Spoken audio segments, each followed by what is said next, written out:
স্ত্রীর কান্নার প্রতি ফোঁটার জবাব আল্লাহর কাছে আপনাকে স্বামী হিসাবে দিতে হবে। আপনার খারাপ ব্যবহারের কারণে, আপনার নোংরা ব্যবহারের কারণে যদি আপনার স্ত্রী নীরবে নিবৃতে আল্লাহর কাছে চোখের পানি ফেলে, মনে রাখতে হবে স্ত্রীর সেই চোখের পানি আপনার জন্য আগুন হয়ে আসবে, আপনার জীবনটাকে সারকার করে দিবে, মাসাকার করে দিবে।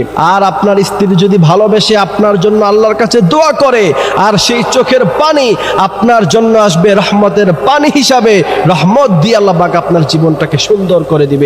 আমি তোমাকে কখনো ছাড়বো না, আমি তোমার হাত আজীবনের জন্য ধরে রাখবো। পৃথিবীর সবাই তোমাকে ছাড়লেও আমি তোমাকে ছাড়বো না। এবং সবচেয়ে গুরুত্বপূর্ণ বিষয় যে আপনি তার প্রতি আজীবন আসক্ত থাকবেন। আপনি পৃথিবীর কোন নারীর প্রতি কোনো কুদৃষ্টি তাকাবেন না, কখনো কারো প্রতি আসক্ত হবে। নারীরা হচ্ছে কাচের গ্লাসের মতো। কাচের গ্লাস আস্তে করে ধরতে হয়, আস্তে করে রাখতে হয়, আস্তে করে মুছতে হয়। এটা নিয়ে জোর জবরদস্তি করলে এটা ভেঙে যায়, ঠিক কিনা?